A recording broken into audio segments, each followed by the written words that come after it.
Tämänpäiväinen lento Krapilta Samuille luisui puuskittaisen tuulenvoimasta kentän lennonjohtotorni. Turmassa koneen pilotti sai surmansa. 5 matkustajaa kärsii vakavista vammoista ja 2 pienemmistä. Loukkaantuneet kuljetettiin Bangkok Samui sairaalaan hoitoa saamaan. Koneen matkustajalistalta ei löytynyt suomalaisia matkustajia.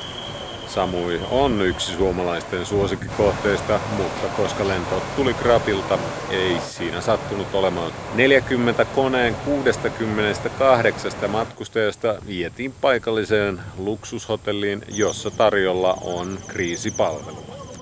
Yllättävät puuskittaiset tuulet olivat myös viime viikolla onnettomuuden aiheuttajana. Silloin kuitenkaan ei uhreja ollut.